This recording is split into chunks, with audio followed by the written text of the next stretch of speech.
further introducing your customers to CI. Hello, I'm Drew McLandrich with the fourth installment in our 5-part series. As I know you recall, the goals of these 5 videos are to make your work more enjoyable by creating more happy customers, even among those who are initially unhappy, and to inform your customers in an easy fashion about what else Cincinnati offers. This video focuses on further introducing your customers to CI. If I wanted to sell things, I'd be a salesman. This understandable statement is one I have heard from many technical professionals. Most likely, the following statement is true. Sales sells the first machine, service sells the second machine, and hopefully a third. Perhaps we all can agree that most of us are selling all the time. The selling referred to is selling through our conduct, the way we interact with others, especially our customer. Selling through the work we do and how we do that work. Most likely, we can all agree that poor conduct would be a negative force. Undesirable conduct could lead to losing a customer. Likewise, good conduct, or at the least neutral conduct, should enable us to hold on to a customer. Outstanding conduct and outstanding action may enable us to make a customer into more of a customer. The verbal and nonverbal conversations we have with our customers take many forms. Every telephone call we make, every email, every conversation, or just the way we comport ourselves, our attire, the condition we leave the area in which we were working in, are all statements. Dare it be said, selling statements about ourselves and the company we represent. It's simple, fundamental cause and effect. For instance, if a store clerk is surly with you, you may now dislike that store because to you, that clerk is that store and that store is that clerk. That damn clerk. All verbal and nonverbal conversations show our respect for our colleagues and our customers. So that brings us to a good time to recount the 11th commandment. Thou shalt not throw a Cincinnati teammate under the bus.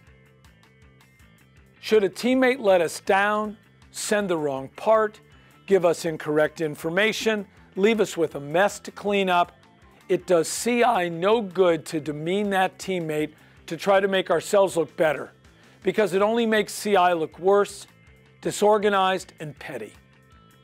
It is so much better to tell your customer the good news. The right part has been ordered and it will be here Thursday. I have the correct information now and the machine will be up and running in short order. I will get this straightened up right away.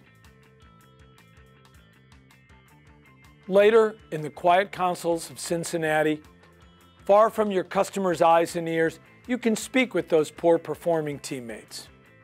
Working directly with customers is a large responsibility and a great opportunity.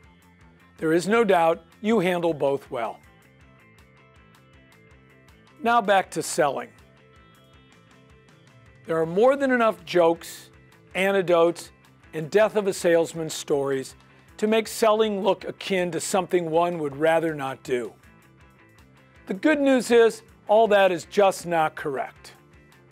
Please recall, there is no need to service a machine that someone has not bought. As Jim Barksdale, former CEO of Netscape, said, of course, nothing happens until somebody sells something. Today, selling is not telling. Selling is looking, listening, asking questions, and listening some more. Selling is as easy as striking up a conversation with the right people, in the right place, at the right time. Or maybe more correctly put, striking up conversations with the right people in the right locations at the right times. Of course, selling, like so many activities, has stages. Selling is a process. In most cases, not a single act. Oh, if it were only that easy. In a very simple outline, the stages of selling include an introduction, identifying needs, also sometimes creating needs, introducing a solution or solutions, negotiating, closing, and such things as after the sale services, such as installation, maintenance, and repair.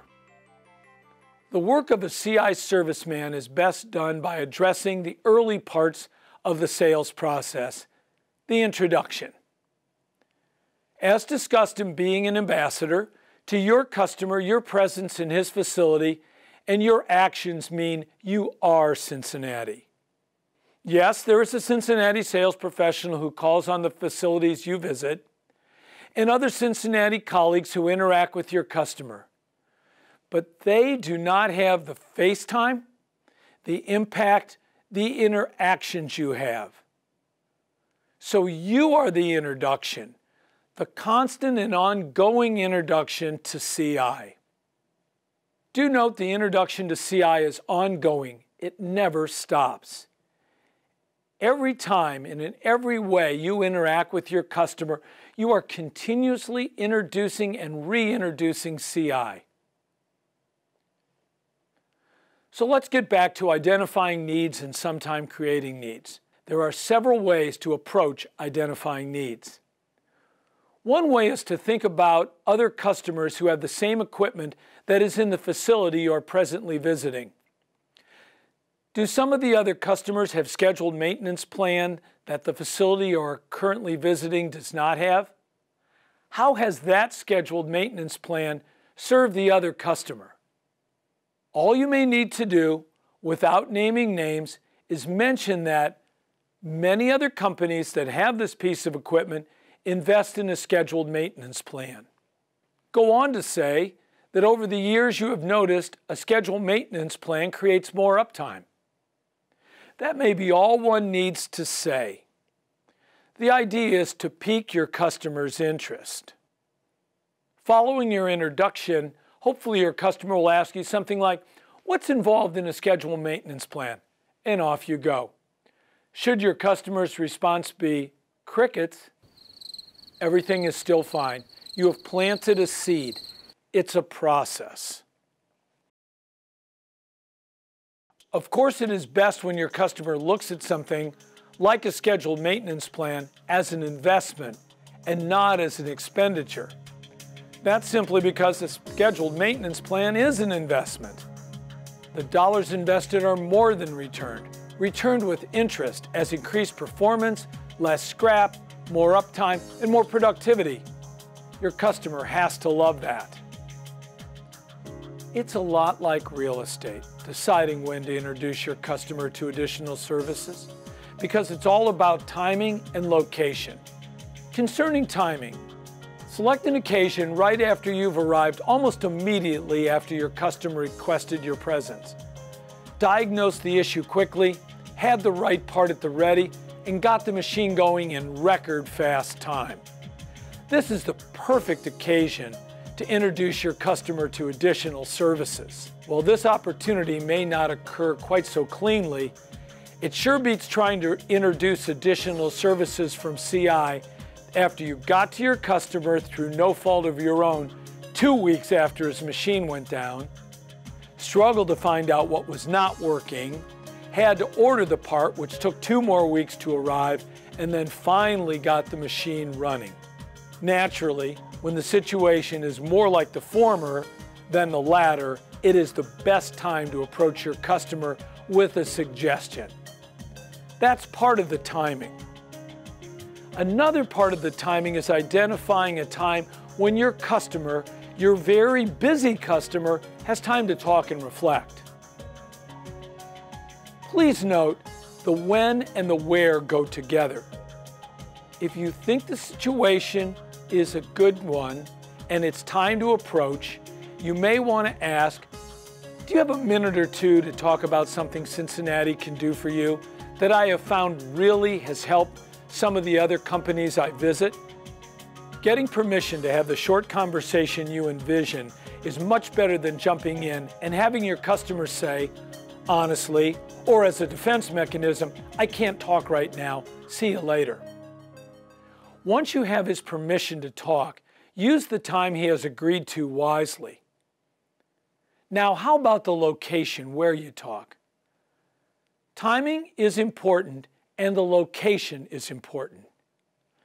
Even though the shop floor may be noisy, the shop floor may be the best place because you want to point to some things on the machine to illustrate your ideas. Another time, you may want a quiet environment.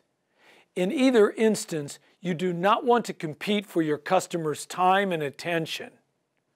Most always, you want to be one-on-one with your customer without others in earshot. This is desirable because you do not want to put your customer on the spot. You do not want to place him in a position of feeling he has to say one thing or another just because someone is listening. And you will like being one-on-one better as well. The private communication will enable both you and your customer to do your best unpressured work and your best thinking. Please recall, all you need to do is ask a simple question or make a simple statement and then listen. A statement and question like, over the years I've noticed a scheduled maintenance plan creates more uptime. Would you like to know a little bit more about a scheduled maintenance plan? There are two polite answers to this question, yes and no. Each of these responses can take different forms and be expressed in different words. Some additional possible responses are, we don't have budget for that. We tried that before and it didn't seem to make any difference. I thought you guys were supposed to build a durable, reliable machine. When hearing responses like those, one should take care not to begin a debate. One must remember you came to this facility today to repair a machine which has been well done, and now to introduce an additional service which also is being well done. So in place of debating or saying nothing and giving in, one approach is to simply say, in my experience, regularly scheduled maintenance done well more than pays for itself. Well, the first response, we don't have a budget for that, is clearly about money. The other two responses, we have tried that before and it didn't seem to work. I thought you guys were supposed to build a reliable, durable machine, are probably about money as well. No matter which version of no you receive when introducing regularly scheduled maintenance, the question you really want to ask your customer is, would you want regularly scheduled maintenance if the regularly scheduled maintenance was free? Yet asking that question can appear to be insulting, and one should not ask it. Since most everyone would accept regularly scheduled maintenance if it were free, any response of no that doesn't address money is most always actually about money. Since the response of no is most always about money and not about the need for maintenance or its effectiveness, you may want to ask, may I have some information about regularly scheduled maintenance emailed to you? If the answer to that question is no, or a pretty clear form of no, drop the subject, you're done, no email.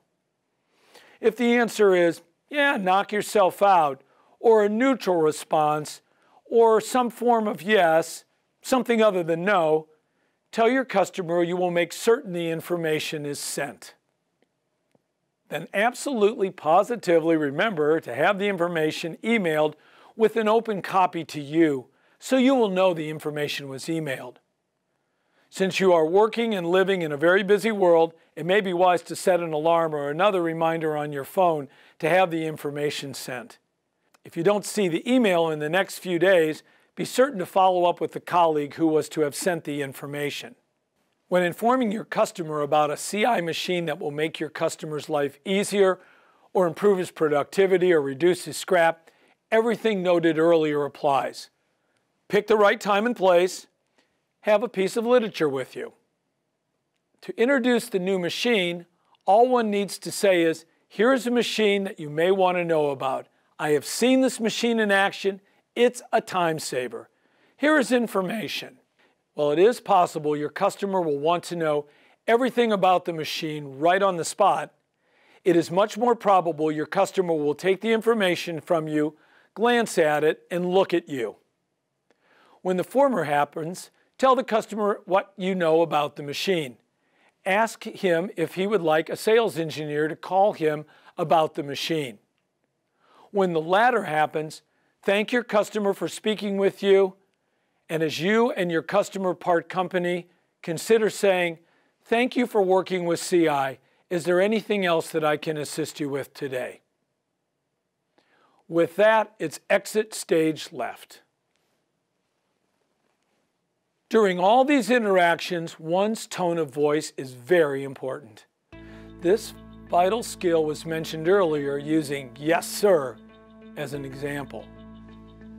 No one is asking anyone to be phony in their reaction to what your customer might say or how your customer might say something in reaction to your offer of additional CI services or CI products. In this interaction, as with most all interactions with your customer has a much broader range of behaviors available to him than you do. As noted before, that is the privilege of being the customer. I know you've heard this before, and it's true. Your customer's privilege is a variation of the golden rule. He who has the gold makes the rules, and of course, your customers have the gold. As we conclude, to introduce your customer to a new product or service, all you need to do is strike up a conversation at the right time, in the right place, by making an observation. The observation you make is about what you have seen at other facilities and how what you are suggesting your customer consider is something you have seen pay dividends at the other facilities. I appreciate your time. Thank you. In a couple of weeks, you'll receive an email with a link to the next video, which will review what we have covered and introduce a few more ideas to make work more enjoyable by creating more happy customers and informing customers in an easy fashion about what else Cincinnati offers. Goodbye and good luck.